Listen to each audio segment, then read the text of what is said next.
जी, पिछले साल हमने 9 शेयर आपको नवरात्रि के नवरत्न शेयर के रूप में इसमें जानकारी शेयर किया था। तो उनका कैसा परफॉर्मेंस रहा और इस साल उनमें उनको ही आपको होल्ड करना है या दूसरे नए 9 जो शेयर अगले साल में आपको अच्छी रिटर्न देंगे, उनकी चर्चा इस वीडियो में हम करने जा रहे हैं। डिस्क्लेमर, स्टैंडर्ड डिस्क्लेमर के साथ। तो माँ दुर्गा के 9 रूप होते हैं और अलग अलग रूप में नवरात्रि के दिनों में पूजा की जाती है। शारदीय नवरात्रि जो है और देश के अलग अलग हिस्सों में अलग अलग प्रकार से ये पूजा की जाती है। जैसे गुजरात में गरबे के रूप में की जाती है और बंगाल में इसको दुर्गा पूजा पंडाल बनाकर उसकी पूजा की जाती है। वही बंगाल की जो ट्रेडिशन है, परंपरा है, काफ़ी उत्तर भारत में फैल गई है। और जो गुजरात की गरबा गरबा करते हैं देवी के सामने, वो भी अभी काफ़ी प्रचलित हो चुकी है। तो चलते हैं ये अपने 9 चुनिंदा शेयर की चर्चा करने के लिए आगे बढ़ते हैं। पिछले साल जो शेयर थे उनमें थे AB money, bank of Maharashtra, Den network, HAL, HFCL, हुडको, IDBI bank, IDFC first bank और आईटीसी। इन सभी ने शानदार रिटर्न दिए हैं। अभी खाली अगली स्लाइड में कितना रिटर्न दिया उसकी हम चर्चा करते हैं। तो ये रिकमेंडेड प्राइस एबी मनी का था 42 रुपये 65 पैसे। उसने जो है, अगर आप हाईएस्ट प्राइस में बेचने में सब कामयाब हो गए तो 89% रिटर्न दिया, और अगर आप अभी भी होल्ड करें तो 54%। Bank of Maharashtra 168% return highest price में अगर आप बेच पाए तो 32 रुपये में, और अभी भी अगर होल्ड करें तो 70% के करीब। डेन नेटवर्क हाईएस्ट प्राइस में अगर आप निकल गए तो आपको 26% रिटर्न मिला, और अभी आप लॉस में हैं। एचएल जो है हाईएस्ट प्राइस में अगर निकल गए तो 100% रिटर्न हुआ, और अभी भी यदि होल्ड कर रहे हैं तो 81% रिटर्न आता है। एचएफसीएल में जो सबसे ज़्यादा अप्रिसिएशन हुआ है और हाईएस्ट प्राइस में यदि आप निकल गए तो 529%, मतलब 6 गुना शेयर हो गया, और 341% अभी भी आप बने हुए हैं। तो 341% रिटर्न इसमें नज़र आ रहा है। तो उसके बाद है हुडको। हुडको में आपको 85% रिटर्न मिला है, और अगर यदि आप हाईएस्ट प्राइस में निकल गए, और अभी भी अगर होल्ड कर रहे हैं तो 42% रिटर्न मिला है। आईडीबीआई बैंक, इसमें यदि आप हाईएस्ट पे निकल गए जो 50 रुपये 60 पैसे था, 33% रिटर्न। यदि अभी भी होल्ड कर रहे हैं तो 19% रिटर्न।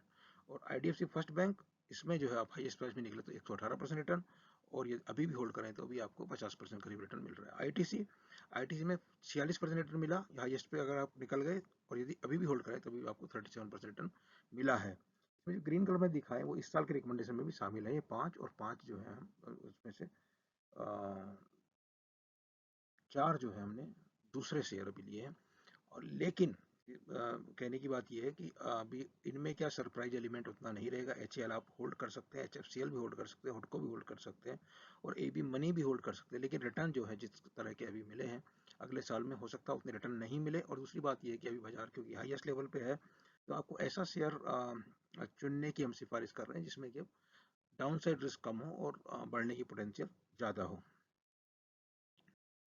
ये अभी इस साल के जो 9 हैं उनमें एक बैंक ऑफ इंडिया को शामिल किया गया, बैंक ऑफ महाराष्ट्र पहले से था, डेन नेटवर्क पहले से था, एक धनी सर्विस को शामिल किया गया, पहले इसका नाम होता है इंडिया बुल वेंचर, और एक IB housing, India bull housing, IDBI bank, और आईडीएफसी फर्स्ट बैंक, आईटीसी, तीनों पहले से थे, और Punjab national bank.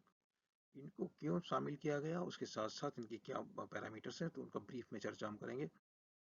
Bank of India क्या है, अभी भी जैसे 56 के आसपास इसका भाव चल रहा है, और इसमें जो पॉजिटिव सरप्राइज पीएसयू में जो अप्रिसिएशन मिल रहा है पीएसयू बैंक में और पीएसयू में अदरवाइज, वो चीज़ अभी बहुत सारा पोटेंशियल इसमें बाकी है।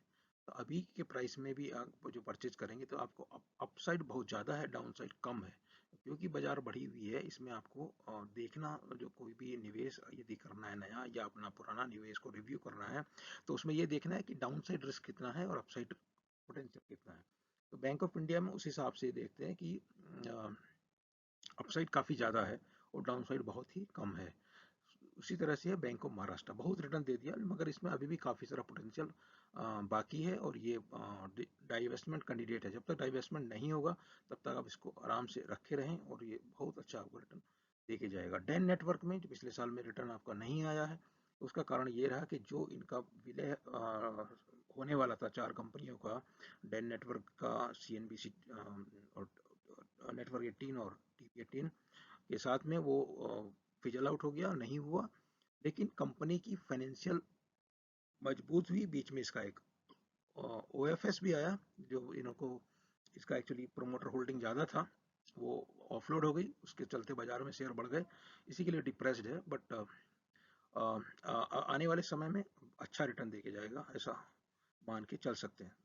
अगला वाला जो शेयर है धनी सर्विस, जो धनी सर्विस जिसका पहले नाम था इंडिया बुल वेंचर, इसको इसलिए लिया गया कि इसमें क्या है कि मैनेजमेंट जो अभी है, जो इसके जो पहले प्रमोटर थे समीर गहलोत, वो अभी इस कंपनी में अपनी पोजीशन में आ गए। पहले इंडिया बुल हाउसिंग से निकल के इसमें एग्जीक्यूटिव पोजीशन में वो आ गए हैं, और ये उनका ब्रेन चाइल्ड है, जिसमें बहुत संभावनाएं बनी हुई हैं। और अभी ये प्राइस अपने ये शेयर अभी भी अपने काफ़ी लोएस्ट प्राइस के आसपास ही चल रहा है, कंसोलिडेशन मोड में है।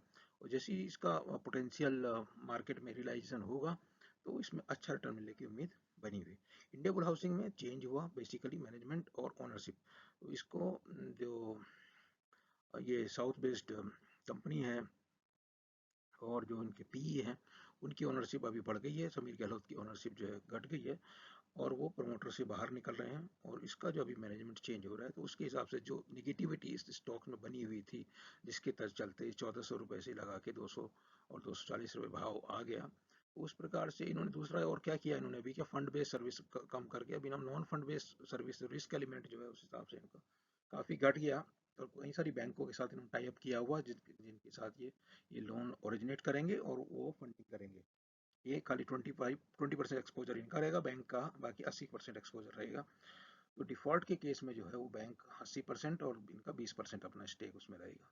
लेकिन वो फीस बेस्ड, बाकी मोस्टली फीस बेस्ड इनका बिजनेस है, तो बहुत ही स्टेबल टाइप का बिजनेस रहेगा, और अच्छा इसको आपको अप्रिसिएशन इसलिए मिलने की उम्मीद बनी रहेगी। IDBI बैंक जो पिछले साल था अभी भी है, उसका डाइवेस्टमेंट होना बाकी है, और डाइवेस्टमेंट के लिए पहला बैंक है।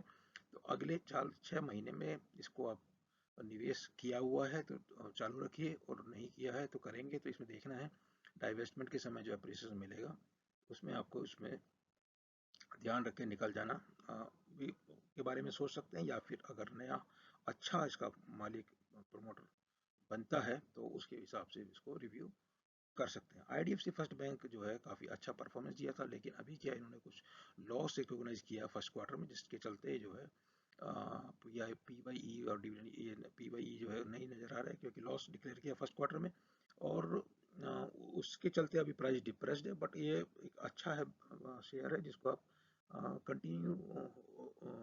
कंटिन्यूसली होल्ड कर सकते हैं, टाइमिंग की भी उसमें कोई खास जरूरत है नहीं। उसी तरह से ITC का मार्केट रिकॉग्नाइज किया नहीं था, 160 180 पे आ गया था, अभी 230-40 के आसपास चल रहा है। इसमें बहुत सारा पोटेंशियल भी बाकी है, और डाउन साइड रिस्क जो है बहुत ही कम है। उसके अलावा पब्लिक सेक्टर बैंक कैटेगरी में एक लिया PNB, पंजाब नेशनल बैंक, जिसको कि बहुत अट्रैक्टिव वैल्यूएशन पर अवेलेबल है, और बहुत सारा इसमें जो है वैल्यू अनलॉकिंग होने की संभावना है, इसके लिए इसको लिया हुआ है। इंडिविजुअल शेयर के बारे में अलग अलग वीडियो अभी थोड़े दिनों बाद हम जो है शेयर करेंगे, और तब तक के लिए जिसमें जो आइडेंटिफाई किए हुए स्टॉक हैं उसमें आप निवेश कर सकते हैं। बाकी जानकारी है वो आपको और मिलती रहेगी, और उम्मीद है कि आपको जानकारी जो है आपके काम में आएगी, आपको समझ में आएगी, पसंद आएगी। और कोई अगर इससे संबंधित आपकी कोई क्वेरी है, तो आप यूट्यूब कमेंट बॉक्स में, या तो ट्विटर में, जो है हमारा ये ट्विटर हैंडल दिया हुआ है, इसमें किसी भी तरह से इसको कर सकते हैं। Thank you very much.